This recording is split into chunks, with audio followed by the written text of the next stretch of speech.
Olá, vamos começar, né, nossa aula sobre problemas olímpicos de teoria dos números envolvendo congruências.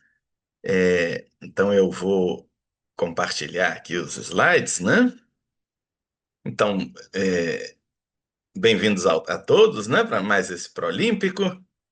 A gente vai começar listando alguns problemas de teoria dos números que têm a ver com congruências e que eu acho interessantes, e a gente vai discutir a solução desses problemas nessa aula, mas para isso a gente vai precisar desenvolver um pouquinho de teoria. Então a gente começa com os enunciados, depois a gente faz um pouquinho de teoria e finalmente a gente resolve os problemas.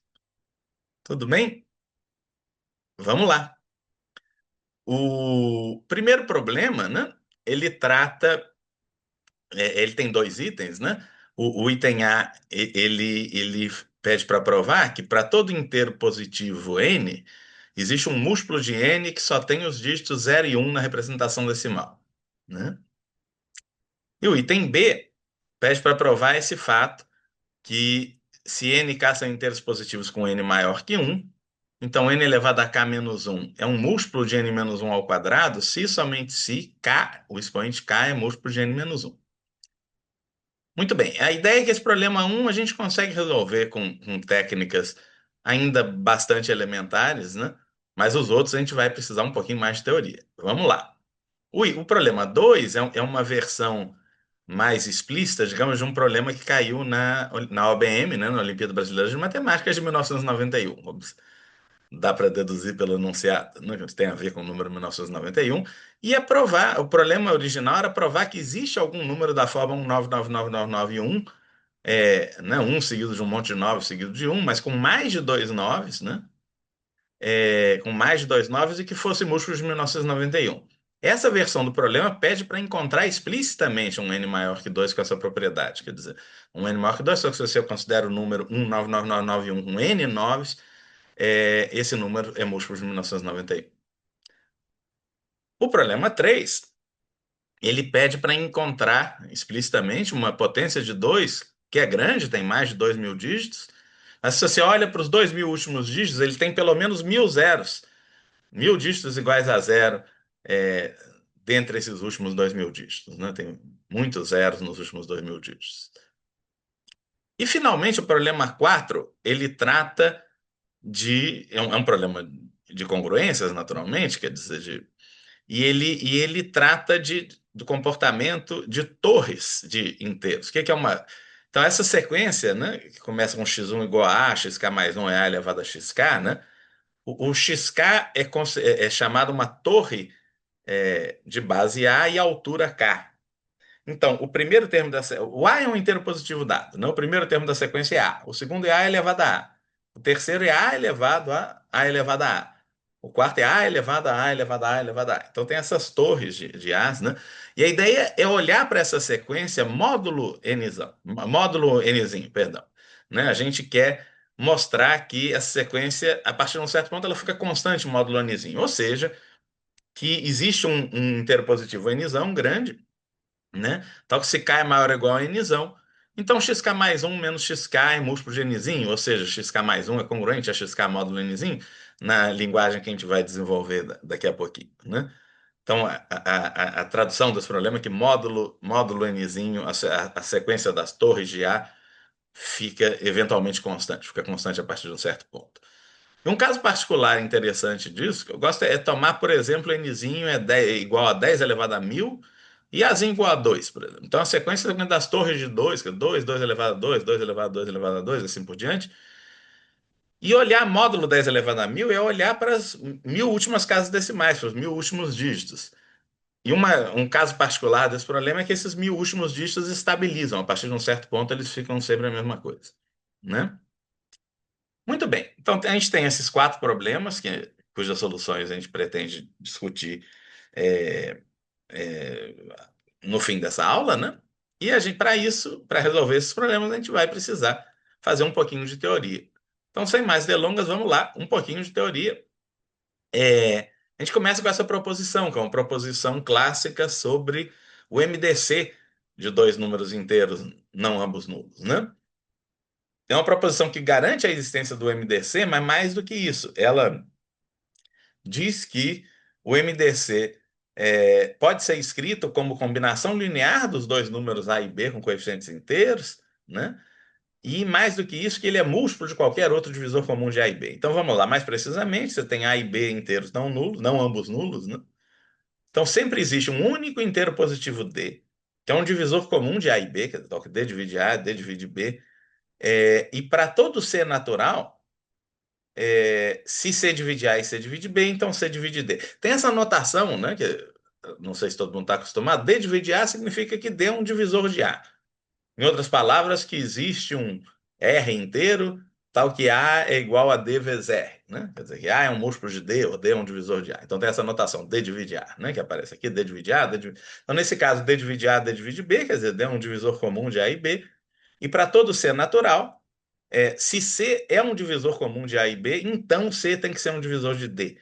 Quer dizer, o D não só é um divisor comum de A e D, mas ele é múltiplo de qualquer divisor comum de A e B. Mas como ele é um inteiro positivo, ele vai ser o maior divisor comum de A e B. Mas, além disso, ele pode ser escrito como combinação linear de A e B com coeficientes inteiros, quer dizer, existem x e y inteiros, mas que o D pode ser escrito como A vezes x mais B vezes y. Tá? Então, esses fatos são muito importantes, e esse D, como eu falei, é chamado máximo divisor comum, o MDC entre A e B. A gente escreve D igual a MDC de AB, ou às vezes até D igual a AB, só entre parênteses, mas em geral vou tentar escrever o MDC.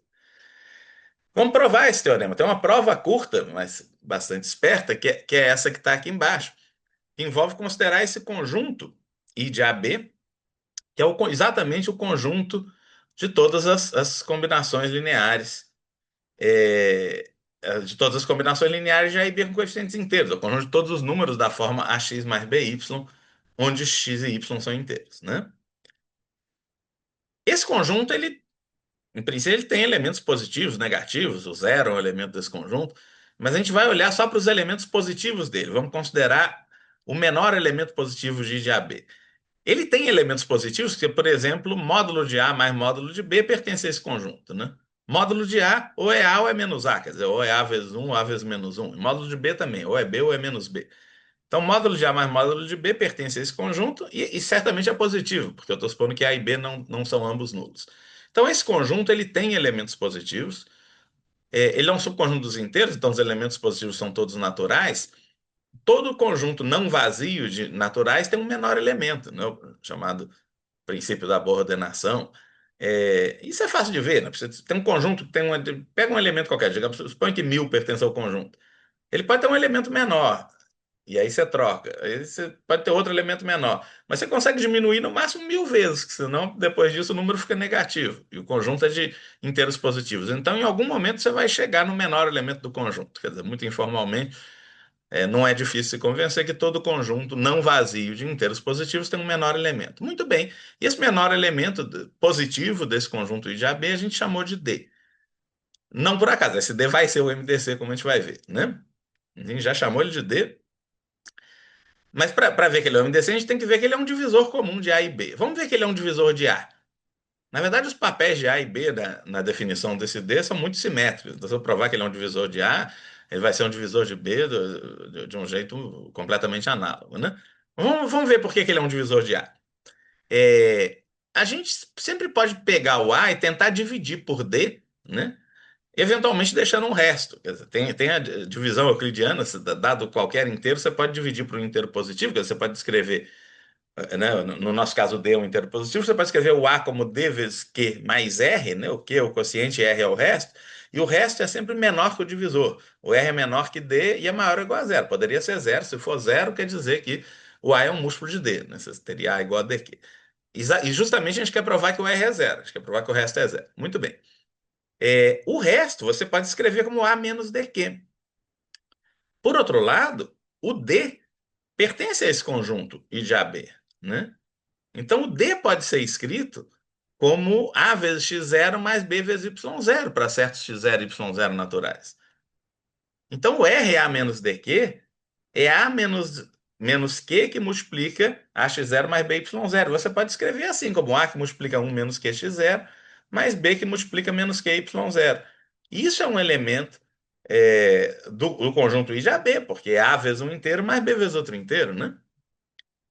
Por outro lado, se o R fosse positivo, isso seria um elemento positivo do I de AB. Só que o R é menor que D. E o D é o menor elemento positivo de AB. Então isso daria uma contradição, quer dizer, o R não pode ser positivo. Porque senão você teria um elemento positivo de AB ainda menor do que o D. Isso é um absurdo, porque eu escolhi o D como sendo o menor elemento positivo de AB, né? Então não tem jeito, o R tem que ser zero. E se o R for zero, simplesmente você tem A igual a DQ. É, ou seja, o D é um divisor de A. Analogamente, né, como os papéis de A e B são simétricos nessa conversa, o A também é um divisor de, perdão, o D também é um divisor de B. Quer dizer, o D é um divisor de A e o D é um divisor de B. Agora, se você tiver algum divisor, outro divisor comum de A e B, um C, tal que C divide A e C divide B, se o C divide A, o C divide AX, para todo X inteiro. Se o C divide B, o C divide BY para todo Y inteiro. Então o C divide AX mais BY para quaisquer XY inteiros. Em particular, o C divide D, porque o D se escreve como AX0 mais BY0, né? É, muito bem. Então, isso termina a prova, né? Porque esse D, ele, por construção, ele é combinação linear do A e B com coeficientes inteiros, ele é AX0 mais BY0 para certos X0 e Y0 inteiros. É, ele é múltiplo de qualquer outro divisor comum, como a gente acabou de ver, não é? E, portanto, ele é o maior divisor comum, né, de A e B. Ele é um divisor comum de A e B e é múltiplo de todo outro, qualquer outro divisor comum e se escreve como combinação linear de A e B com coeficientes inteiros. Então, isso termina a prova, né, da nossa proposição. Essa proposição é muito importante. Ela não só garante a existência do MDC de AB, sempre que A e B são inteiros, não ambos nulos, mas ela mostra que o MDC sempre pode ser escrito como combinação linear de A e B com coeficientes inteiros. A gente vai usar isso bastante ainda nessa aula. Muito bem.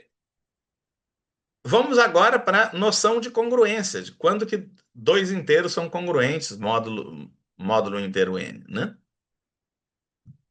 Então, A e B são inteiros, n é um natural, a gente diz que A é congruente a B módulo n, e a gente escreve, tem essa notação, né? A congruente a B, né, com esses três tracinhos, A congruente a B módulo n, quando o n é um divisor de B menos A.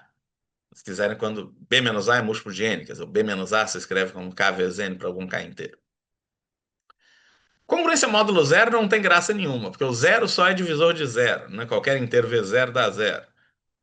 Então, A congruente a B módulo zero quer dizer que A é igual a B. É simplesmente equivalente a dizer que A é igual a B. Então não tem graça, congruência módulo zero é igualdade. Por outro lado, se N for 1, né? 1 divide B menos A para quaisquer A e B inteiros. Então, dois inteiros quaisquer sempre são congruentes módulo 1. Também não tem graças, não dá informação não trivial nenhuma, né? Então, em geral, essa noção é interessante, ela tem aplicações, serve para alguma coisa, quando n é maior que 1, né? O... E essa proposição a seguir, ela tem uma série de propriedades muito importantes de congruências, né? A gente vai ver que essas coisas não são difíceis de demonstrar, a gente vai provar isso rapidamente, mas elas são muito importantes. Vamos olhar o que ela diz.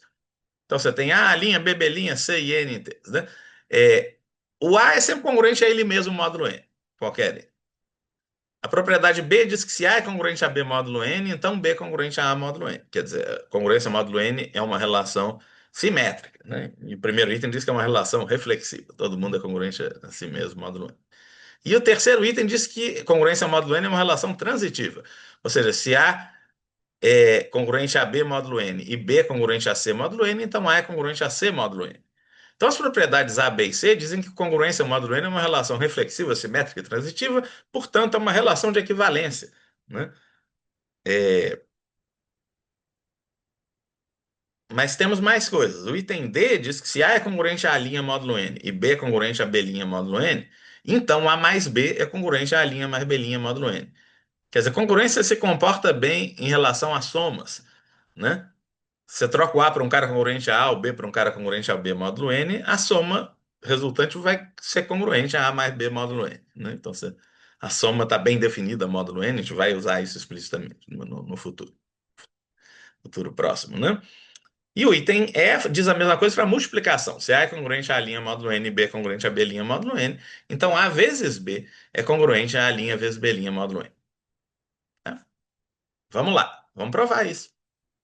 O item A, bom, para provar que A é congruente a A, basta ver que A menos A é zero e zero é múltiplo de qualquer número. Então, N divide zero para qualquer N, portanto, N divide A menos A para qualquer A inteiro, ou seja, A é sempre congruente a A módulo N. Isso é muito fácil.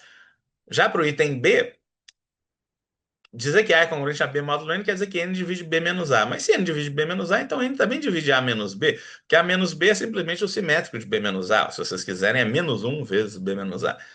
Então, se B menos A é múltiplo de N, A menos B também é múltiplo de N.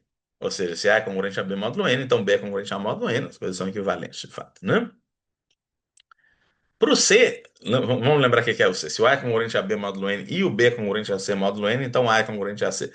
Por que é isso? Porque se o A é congruente a B módulo N, quer dizer que o N divide B menos A. Porque B menos A é múltiplo de N. E dizer que B é congruente a C módulo N, quer dizer que N divide C menos B, né? Agora, se o n divide b menos a e n divide c menos b, você tem dois múltiplos de n, né, que são o b menos a e o c menos b, a soma deles ainda vai ser múltiplo de n, né? Então, n divide c menos b mais b menos a, só que c menos b mais b menos a é c menos a. Então, c menos a é múltiplo de n, ou seja, a é congruente a c módulo n, como a gente prometeu. Vamos provar o d. Dizer que a é congruente à linha módulo n quer dizer que n divide a linha menos a. E b é congruente a b' módulo n quer dizer que n divide b' menos b. Mas então, n divide essa soma. A linha menos A mais B' menos B, que dá exatamente igual a linha mais B' menos A mais B. Isso quer dizer que A mais B é congruente à linha mais B' módulo N, que é o que a gente queria provar, né? E finalmente, para o produto, se o N divide a linha menos A e N divide B' menos B, né? Que é verdade, porque A é congruente à linha módulo N e B é congruente à B' módulo N, como a gente está supondo. Então, N divide essa expressão. A linha que multiplica B' menos B, mais B que multiplica a linha menos A. A ideia aqui é que esse termo menos a linha B, que aparece aqui no primeiro termo, vai cortar com o termo mais B a linha, que aparece no segundo termo. Corta e fica só a linha B' menos a B. E se n divide a linha B' menos a B, quer dizer que a linha B' é congruente a AB módulo n, né? Então, terminou, né? A gente provou que provou essas cinco propriedades gerais sobre congruência. E isso vai ser muito útil para a gente no futuro. Como eu falei, esses itens A, B e C dizem que a relação congruência módulo n, né, ser congruência módulo n, é uma relação reflexiva, simétrica e transitiva. E nesse caso, a gente diz que ela é uma relação de equivalência, né? Em geral, quando você tem uma relação de equivalência sobre um conjunto X qualquer, né, se você tem um elemento do conjunto, você pode associar ele à sua classe de equivalência. E a classe de equivalência de X já é definida simplesmente como um conjunto de todo mundo que é equivalente ao X. Esse conjunto contém o próprio X, contém todos os elementos que são equivalentes ao X. É, e essa construção é útil porque ela, ela permite fazer uma coisa que a gente chama passar o quociente. Vamos ver como é que é isso. Primeira observação é que duas classes de equivalência ou são disjuntas ou são iguais, né? Elas formam uma partição de X em conjuntos disjuntos. Porque, né, se a classe de equivalência do X intersecta a classe de equivalência do Y, quer dizer que tem um Z que é ao mesmo tempo equivalente ao X e ao Y. Por transitividade, isso quer dizer que o X é equivalente ao Y, ou seja, o Y vai estar na classe de equivalência de X, o Y vai ser equivalente a X. É, por outro lado, qualquer cara que é equivalente ao X também é equivalente ao Y. Portanto, a classe do X é igual à classe do Y, né? De novo, por transitividade. Então, duas classes de equivalência ou são iguais ou são disjuntas, né? E elas então formam uma partição de X. E o conjunto dessas classes de equivalência muitas vezes é chamado do quociente de X pela relação de equivalência. Quer dizer, você tem esses. Todo mundo que é equivalente a gente identifica como um objeto só, né? Isso, num certo sentido, reduz o conjunto X, e esse conjunto das classes de equivalência é chamado de quociente do X pela relação de equivalência. Fazendo essa construção geral de teoria dos conjuntos, nesse caso particular, para congruência módulo n, esse quociente dos inteiros por congruência módulo n dá um conjunto que é chamado o conjunto dos inteiros módulo n. Aqui a gente pode supor que n é um inteiro maior que 1, né? Que é pelo menos 2, né? Um inteiro positivo maior que 1. Esse quociente é chamado do conjunto dos inteiros módulo n. Tem essas notações, a gente vai, acho que vai usar mais a primeira nessa aula, z módulo n entre parênteses, né? Às vezes a gente escreve z sobre nz, e às vezes z índice n, quer dizer, mas a gente não vai usar essa última notação. Por outro lado, a classe de dado um inteiro, né? A sua classe de equivalência módulo n é o conjunto de todos os caras que são congruentes a módulo n, mas o importante é saber que a classe do A é igual à classe de outro cara à linha, se e somente se o A é congruente à linha módulo n. E, de novo, duas classes de equivalência ou são iguais ou são disjuntas. Quer dizer. Então, você tem... é, E se n é positivo, né, a divisão euclidiana diz que todo inteiro é congruente a algum inteiro maior ou igual a zero e estritamente menor que n, né? Porque você pode escrever o A como Q vezes n mais R, onde o R é um inteiro maior ou igual a zero e menor que n. E se o A é Q vezes n mais R, o A é congruente a R módulo n, né? Porque o A menos R é Q vezes n, que é múltiplo de n. Então, todo inteiro, né, por causa da divisão euclidiana, todo inteiro é equivalente a algum inteiro maior ou igual a zero e estritamente menor que n. Então, isso quer dizer, né, que esse conjunto que a gente construiu, os inteiros módulo n, né, esse conjunto ele só tem n elementos. Tem a classe de equivalência do zero, a classe de equivalência do 1, etc., a classe de equivalência do n menos 1. Qualquer inteiro pertence a uma dessas classes de equivalência. Né, porque todo inteiro é equivalente a algum cara entre zero e n menos 1, módulo n. A gente acabou de ver. E esses caras, por outro lado, são todos diferentes módulo n. Né? Você tem realmente n elementos nesse conjunto. Porque se você tem dois caras distintos entre zero e n menos 1, né, o maior menos o menor, vai ser um inteiro positivo estritamente menor que n, portanto não tem nenhuma chance de ser múltiplo de n. Né? Então esses caras são todos diferentes, módulo n, essas classes de congruência são todas diferentes. Você tem n classes de congruência distintas, mas exatamente n de classes de congruência distintas, módulo n. A gente então tem esse conjunto Z módulo N, e mais do que isso, esse conjunto ele tem uma estrutura de anel, como a gente fala em álgebra, né? Mas para não complicar, ele tem operações de soma e produto bem definidas, né? Isso tem a ver com os itens D e E da proposição anterior. Você define dados dois inteiros em Z módulo N, né? Duas classes de congruência de inteiros módulo n, desculpe, né? Dois elementos de Z módulo n. Você define a soma deles, a soma de A mais B módulo n, ou seja, a classe da soma, como a soma, desculpe, a soma das classes, né? A classe de A mais a classe de B, você define como a classe da soma, como a classe de A mais B módulo n. Então, né, 2 módulo 5 mais 4 módulo 5 vai dar a classe de 2 mais 4. 2 mais 4 é 6, que é 1 módulo 5. Né? 6 é congruente a 1 módulo 5. Então, 2 mais 4 é 1 módulo 5. Né? Por exemplo. E o produto é definido do mesmo jeito, quer dizer, o produto da classe de A pela classe de B é a classe de A vezes B. Os itens D e E da proposição são muito importantes para garantir que essa definição faz sentido. Isso aí está bem definido porque o resultado dessa soma, desse produto módulo n, não depende da escolha dos representantes. Se o A é congruente a linha e B é congruente a B' módulo n, o A mais B módulo n dá a mesma coisa que o A' mais B' módulo n. E o A vezes B dá a mesma coisa que a linha vezes B' módulo n. Isso é muito importante para que essas operações de soma e produto fiquem bem definidas módulo n. Né? Muito bem. Vamos dar um exemplo, então, de como é que a gente usa esses fatos sobre congruências, sobre o fato de somas e produtos funcionarem bem com relação a congruências módulo n, né? E vamos tentar verificar uma coisa que, pelo menos antigamente, todo mundo aprendia no colégio, que é fazer contas módulo 9, ou, em outras palavras, fazer a prova dos 9, né? É, De qualquer jeito, calcular o resto da divisão de um inteiro, mesmo de um inteiro grande por 9, não é muito difícil pelo fato de que 10 é congruente a um módulo 9. Então, você tem um número grande, por exemplo, esse, 196.883, você escreve ele como uma combinação linear de potências de 10, quer dizer, 1 vezes 10 à quinta, mais 9 vezes 10 à quarta, mais 6 vezes 10 ao cubo, mais 8 vezes 10 ao quadrado, mais 8 vezes 10 a 1, mais 3 vezes 10 a 0. E essas potências de 10 todas, elas são congruentes a um módulo 9, porque 10 é congruente a um módulo 9, né? 1 é congruente a um módulo 9. 10 ao quadrado é congruente a 1 ao quadrado, que é 1 módulo 9, e assim por diante. Então, todas essas potências de 10 são um módulo 9, ou seja, isso é congruente a 1 mais 9 mais 6 mais 8 mais 3 dá 35.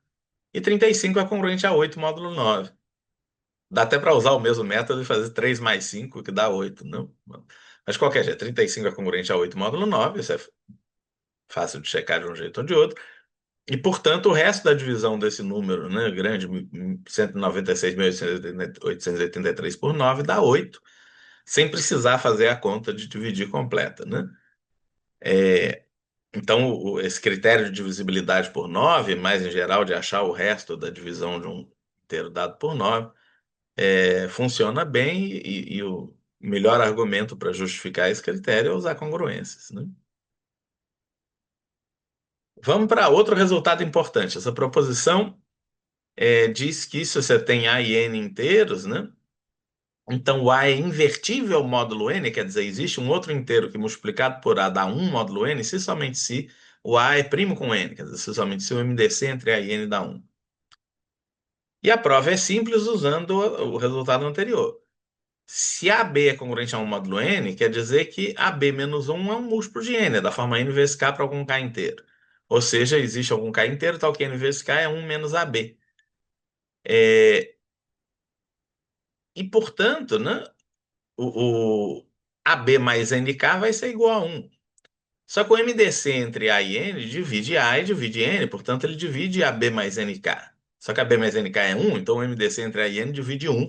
E aí não tem jeito, o MDC entre A e N tem que ser um, né? O inteiro positivo divide um tem que ser um. Por outro lado, se o MDC entre A e N é um, entre A e N é um, né? A gente sabe pela proposição anterior que você pode escrever o MDC, que nesse caso é um, como combinação linear de A e N coeficientes inteiros. Quer dizer, existem x e y inteiros, tais que AX mais NY é um. E, portanto, o AX é congruente a um módulo N, né? Então, um menos AX é NY, que é múltiplo de N. Então, está aprovada a proposição. Então, quer dizer, o A é invertível ao módulo N se somente se o A é primo com N. Somente se MDC entre A e N é 1. Muito bem. Nesse caso, pois tem essa anotação que eu já mencionei. Nesse caso, a gente disse que o A é invertível ao módulo N, né? O A é invertível ao módulo N quando o A é primo com N.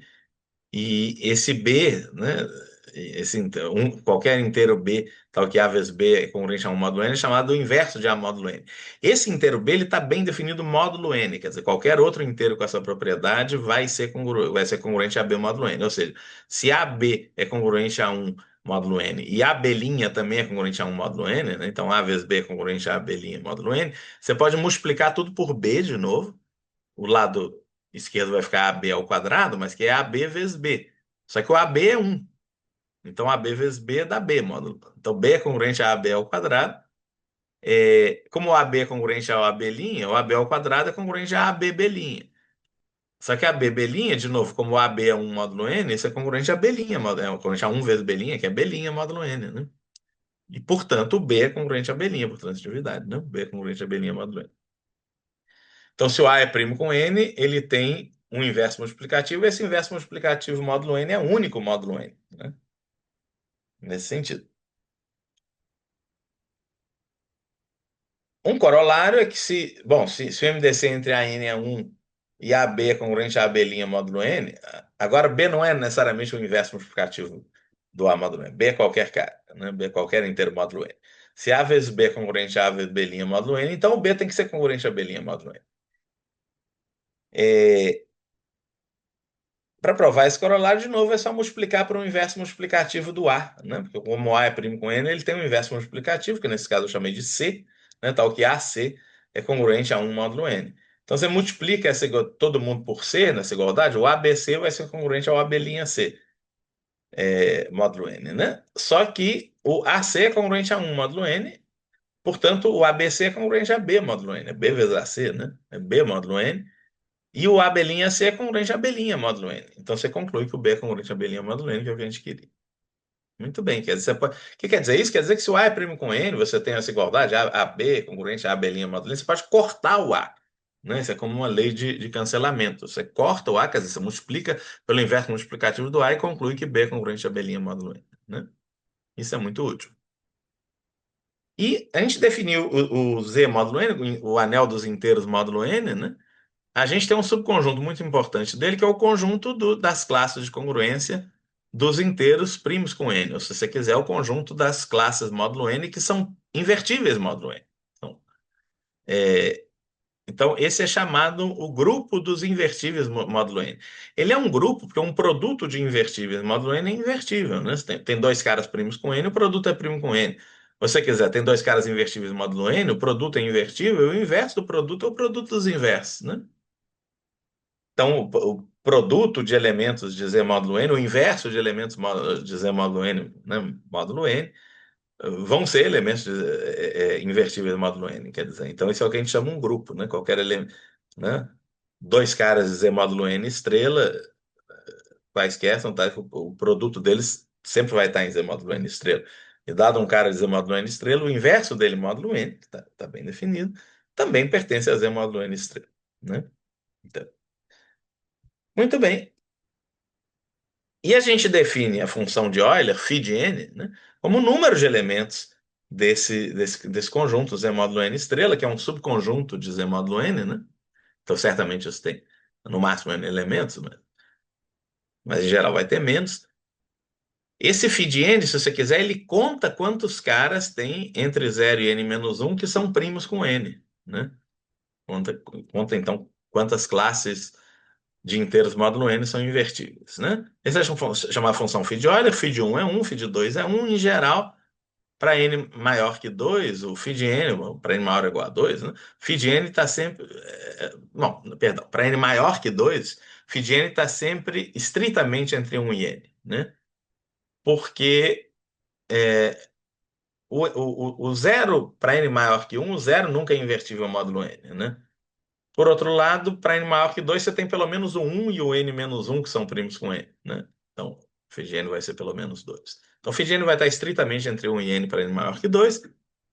Se P é primo, não é difícil calcular φ de P é P menos 1, porque todos os caras menores que P, inteiros naturais menores que P, quer dizer, o zero não é primo com P, obviamente, mas 1, 2, 3, 4, até P menos 1 são todos primos com P. Nós temos esses P menos 1,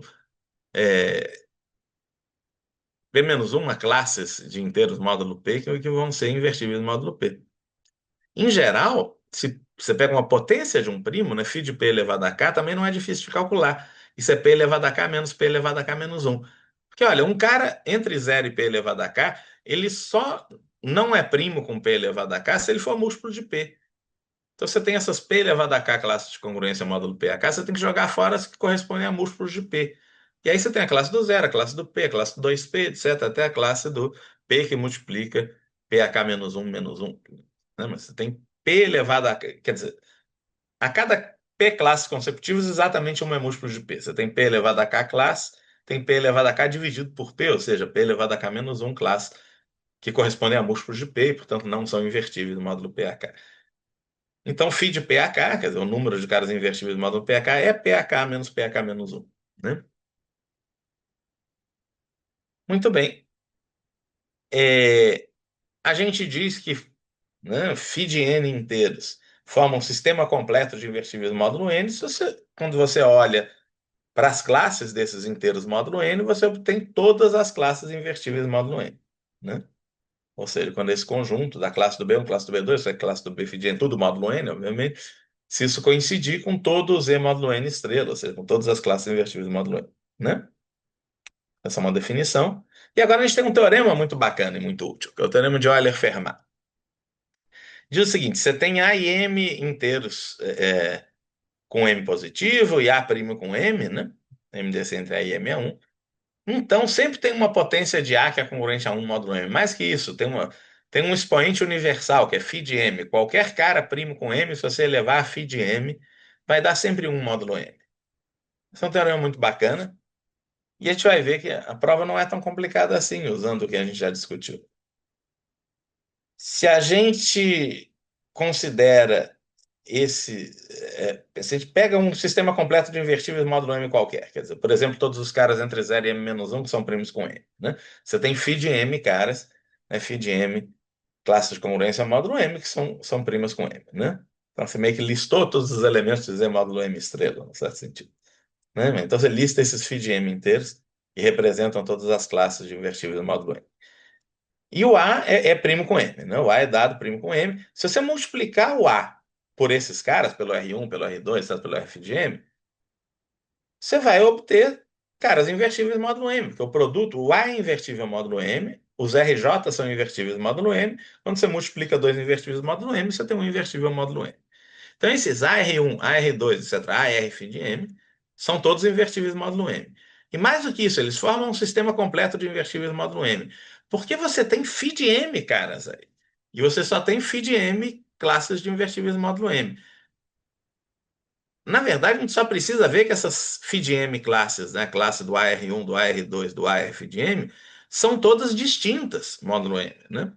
Porque você tem φ de M classes módulo M, você tem φ de M classes módulo M, e, e, portanto, né, portanto, essas φ de M classes módulo M vão ser todas, vão ser todas invertíveis módulo M. Não é? Então a gente tem esses φ de R, né, essa sequência de φ de R elementos todos invertíveis módulo N, AR1, AR2, AF de M. O risco é você ter dois caras desses que fossem congruentes módulo M, portanto, dessem a mesma classe módulo M. Mas dá para provar que eles são todos diferentes módulo M, porque se A vezes RI for congruente a A vezes RJ módulo M, a gente pode cortar o A, né? Ou seja, multiplicar dos dois lados pelo inverso multiplicativo do A, porque a gente está supondo que o A é invertível módulo M. E, portanto, a gente conclui que o RI é congruente a RJ módulo M, e, portanto, o I tem que ser igual a J, porque o R1, R2, F de M, por hipótese, eram todos diferentes, módulo M, dão todas as φ de M diferentes classes de invertíveis módulo M, né? Ou seja, esses caras, AR1, AR2, etc., AF de M, são todos invertíveis módulo M e são todos diferentes módulo M. Como você tem exatamente φ de M, classe de invertíveis módulo M, não tem jeito, esses caras têm que percorrer todas as classes de invertíveis módulo M, né? Então, se você olha módulo M, as classes desses caras, do R1, R2, F de M, dá todo o Z módulo M estrela, mas a gente acabou de mostrar que as classes de AR1, AR2, AF de M, módulo M, também dá todo o R módulo M, dá todo, não todos os invertíveis módulo M, quer dizer, dá todo o Z módulo M estrela. Então, módulo M, esses conjuntos são iguais, o R1, R2, F de M e o AR1, AR2, AF de M. Como conjuntos, eles são iguais, né? Muito bem. O... E se esses caras, se esses conjuntos são iguais, se você multiplicar todos os elementos desses conjuntos, tem que dar a mesma coisa módulo M. Então você multiplica todos os RIs módulo M, isso tem que ser congruente ao produto de todos os A vezes RI módulo M, né? Só que o produto desses A vezes RI dá A elevado a φ de M, que tem φ de M fatores, né? Dá A elevado a φ de M vezes o produto dos RIs. Por outro lado, os RIs são todos invertíveis módulo M, portanto o produto dos RIs também é invertível módulo M. Então você pode cortar, quer dizer, você pode multiplicar pelo inverso deles, pela mesma razão. Você vai concluir que A elevado a φ de M é congruente a 1 módulo M, né? E acabou a prova. Esse teorema é muito bacana e muito útil, é o teorema de Euler-Fermat. E ele tem um corolário muito famoso também, que é o chamado pequeno teorema de Fermat. Pequeno teorema de Fermat diz que se P é primo e A é um inteiro qualquer, então A elevado a P é sempre congruente a A módulo P.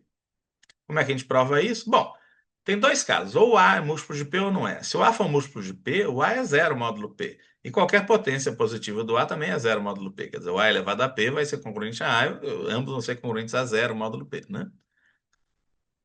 Caso contrário, o A é primo com P, né? Se o A não é múltiplo de P, ou como o P é primo, o MDC entre A e P é 1, quer dizer, o A é primo com P, e pelo teorema de Euler que a gente acabou de provar, né? Como φ de P é P menos 1, porque P é primo, A elevado a P menos 1 vai ser congruente a 1 módulo P.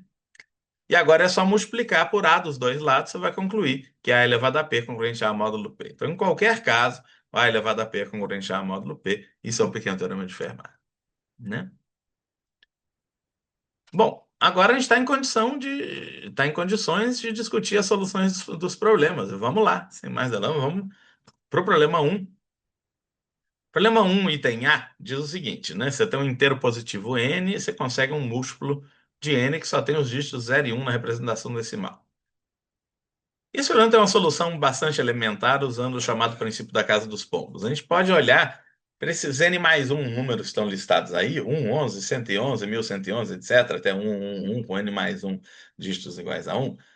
E você tem n mais um números que você pode tentar dividir por n, né? Você divide por n, escreve como, né, um quociente vezes o n mais um resto, e o resto é um número entre 0 e n menos 1, quer dizer, só tem n possibilidades para o resto.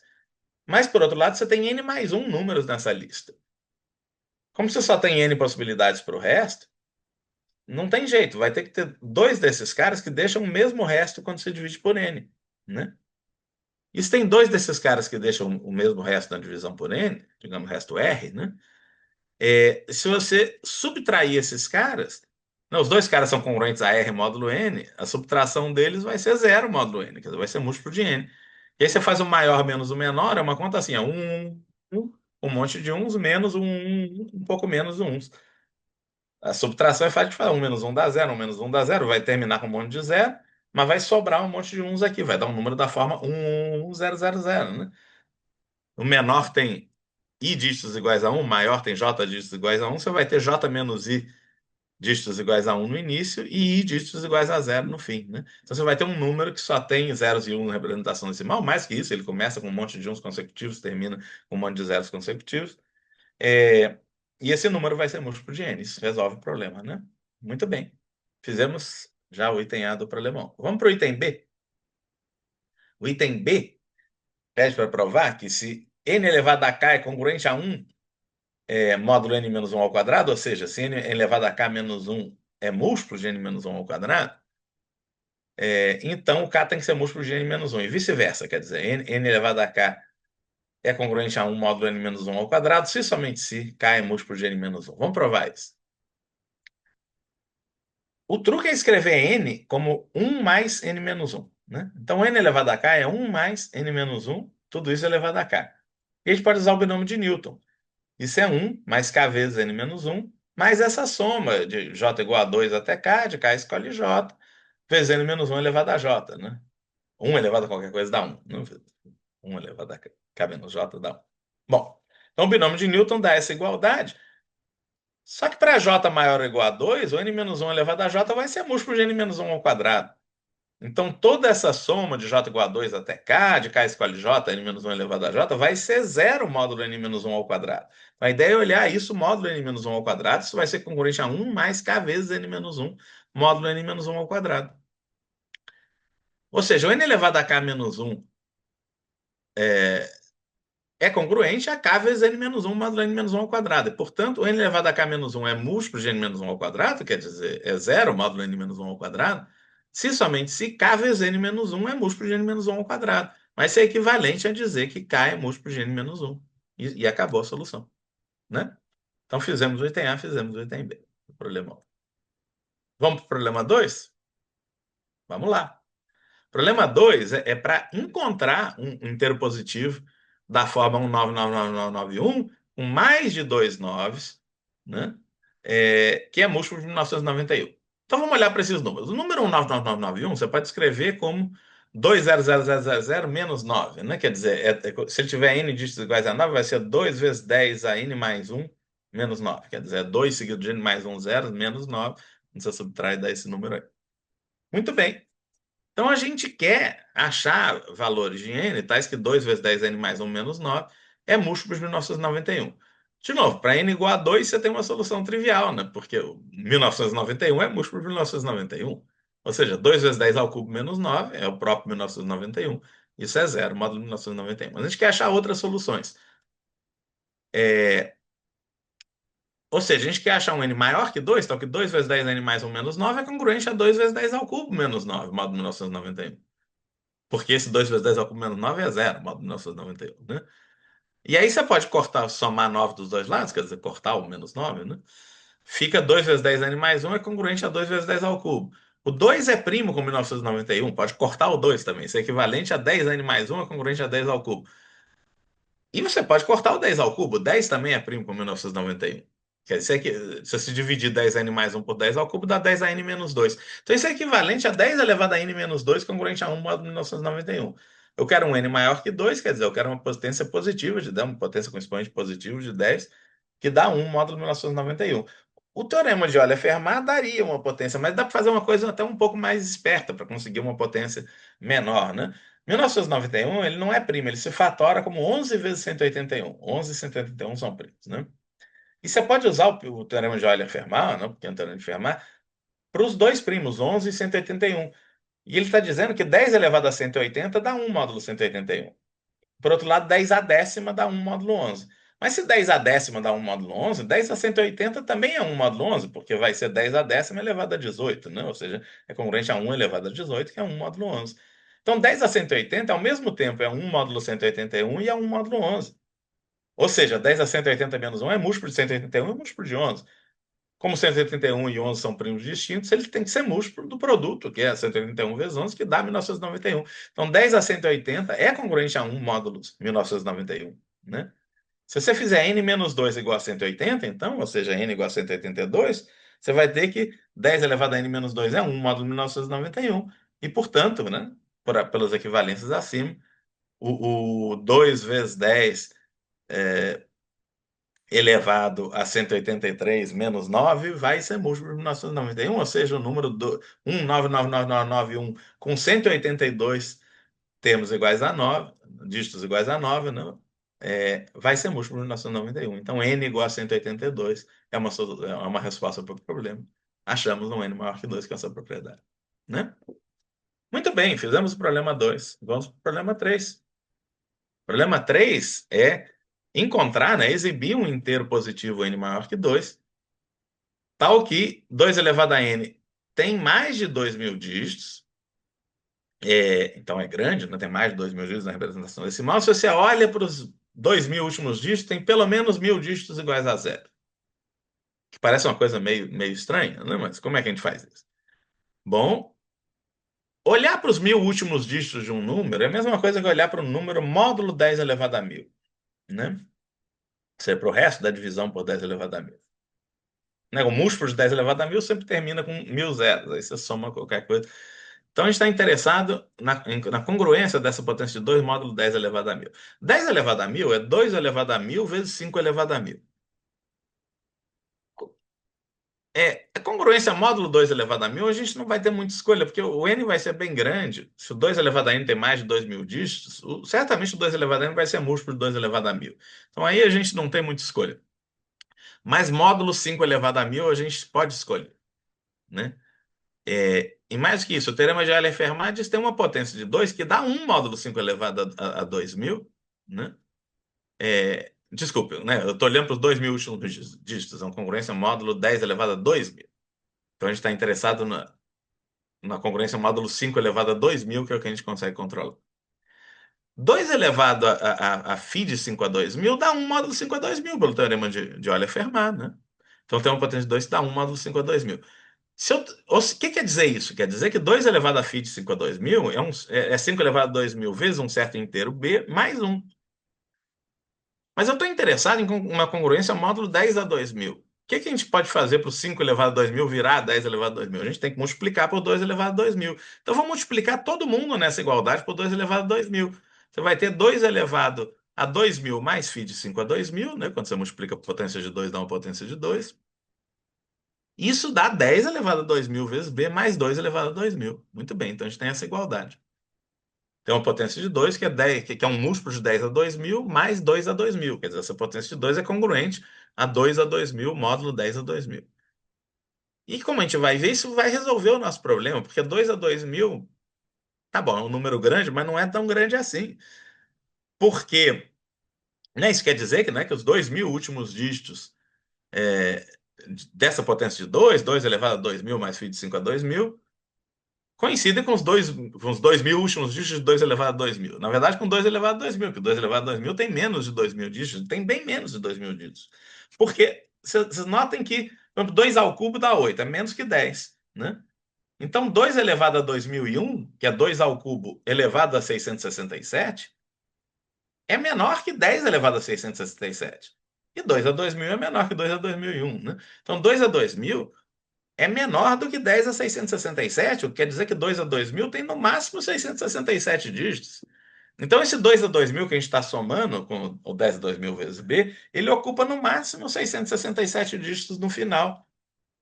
E como tem um buraco de 2.000 zeros, tem 2.000 zeros aqui, quando a gente soma um cara que usa no máximo 667 dígitos, sobram necessariamente pelo menos 1.333 zeros consecutivos aqui, entre as posições 668 e 2.000 aqui nas 2.000 últimas casas decimais. Então, certamente, essa potência de 2 tem pelo menos 1.333 zeros consecutivos dentre as 2.000 últimas casas decimais, portanto, resolve o nosso problema, né? Então, n igual a φ de 5 a 2.000 mais 2.000, φ de 5 a 2.000, a gente sabe quanto é que é, 5 a 2.000 menos 5 a 1999, ou seja, é 4 vezes 5 a 1999.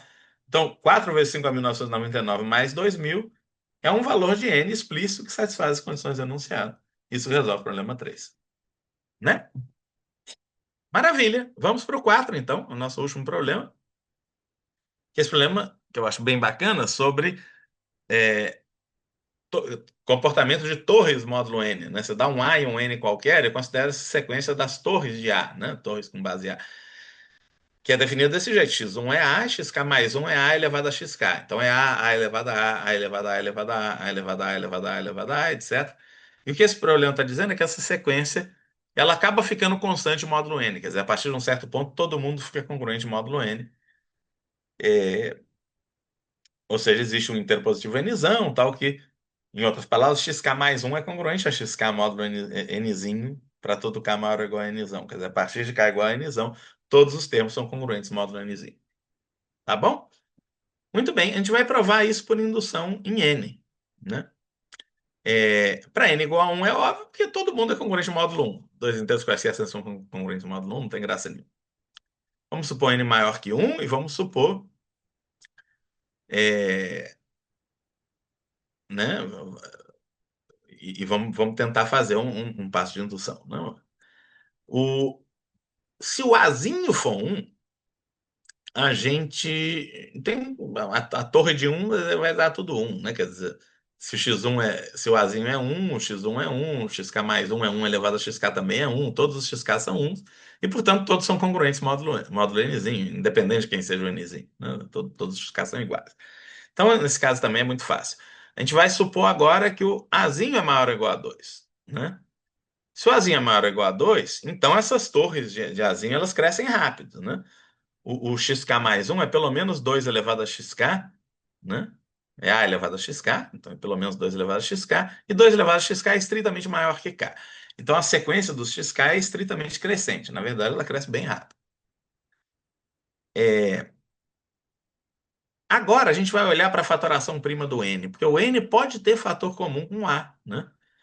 Então, a ideia é que a gente pode, olhando para a fatoração prima de n, né? Você escreve o n como um produto de potências de primos, você pode escolher os primos, os fatores primos de n que dividem A e os fatores primos de n que não dividem A e separar as partes correspondentes. Assim, você pode fatorar o n como U vezes V, de maneira que todo fator primo de U divide A, né? Então, o U é o produto das potências de primos que dividem n, tal que esses primos são fatores primos de A também. E o V vai ser o produto dos outros primos, se existirem, né? Quer dizer, o V vai ser, então, primo com A. O V não tem nenhum fator primo comum com A. Então, o MDC entre V e A é 1, né? Muito bem. Como a sequência XK é crescente, né? O XK mais 1 é A elevado a XK, para K grande, o XK mais 1 vai ser uma potência de A com expoente grande, né? Então, existe um N0, tal que se K é maior ou igual a N0, o XK mais 1 vai ser múltiplo de U. Porque uma potência grande de A, né, como todos os fatores primos de U dividem A, qualquer potência de A com expoente muito grande vai ser múltiplo de U, né? Então, o xk mais 1 é múltiplo de U para todo K grande, né? E, portanto, xk mais 1 menos xk também é múltiplo de U, se o K for grande, né? Muito bem. Por outro lado, vamos olhar para o V, né? O V é um fator do N, né, que é primo com A. Se o V for 1, né, então o N é U. E aí acaba o nosso problema. Para todo M grande, você tem que o xm é múltiplo de U, então o xm mais 1 menos xm é múltiplo de U, né? Mas nesse caso o n é igual a U. Então o xm mais 1 menos xm vai ser múltiplo de n, quer dizer, todo mundo fica congruente ao módulo n a partir de um certo ponto. Mas vamos olhar o caso do V maior que 1, que é mais interessante. Nesse caso, é, o φ de V é estritamente menor que V. Para todo V maior que 1, o φ de V é menor que V. E o V é menor ou igual a n. Não, o V é um fator de n, divisor de n, né? Então, por hipótese de indução, módulo φ de V, a sequência xk fica eventualmente constante. Quer dizer, existe um mzão, tal que para k maior ou igual a mzão, xk mais 1 menos xk é múltiplo de φ de V. Ou seja, o xk mais 1 ele é xk mais um certo múltiplo de fato natural. Né? O xk mais 1 é maior que o xk, né? O xk mais 1 vai ser xk mais um natural RK vezes φ de V. Né? Então, o xk mais 2, que é a elevado a xk mais 1, vai ser, você pode escrever como a elevado a xk mais rk vezes φ de v, que é a elevado a xk vezes a elevado a φ de v elevado a rk, só que a elevado a φ de v é um módulo v, porque o a é primo com v, né? Lembra que o v, né, a gente escolheu o v sendo primo com a. O u é que tem os fatores primos do a, mas o v é primo com a. Então, a elevado a φ de v é um módulo v. Então, esse a elevado a φ de v é um módulo v. Se você elevar a rk, vai dar 1 elevado a rk é 1, né? Então, esse a elevado a xk mais 1 vai ser congruente a elevado a xk, que é o xk mais 1, por definição, módulo V. Ou seja, a gente concluiu que para k maior ou igual a m, o xk mais 2 é sempre congruente ao xk mais 1, módulo V. Então, se o nzão for o máximo entre n0 mais 1 e mzão mais 1, se o m for maior ou igual a esse nzão, ao mesmo tempo você vai ter que o xm mais 1 menos xm é múltiplo de u, como a gente tinha visto antes, mas também o xm mais 1 menos xm vai ser múltiplo de v. Ou seja, o xm mais ou menos é múltiplo de u e v ao mesmo tempo, só que u e v são primos entre si, né? E a gente separou os fatores primos de u são fatores primos de a, os fatores primos de v não são, eles são primos entre si. Então, se um cara é múltiplo de u e de v ao mesmo tempo, ele tem que ser múltiplo de u vezes v, que é o n, né? Então, para m grande, o xm mais 1 menos xm é múltiplo de m, de nzão, perdão, de nzinho, né? Xm mais 1 menos xm vai ser múltiplo de u vezes v, que é o nzinho. Isso resolve o problema, é isso que a gente queria provar, né? Maravilha. Então, terminamos essa aula. Muito obrigado. Foi um prazer.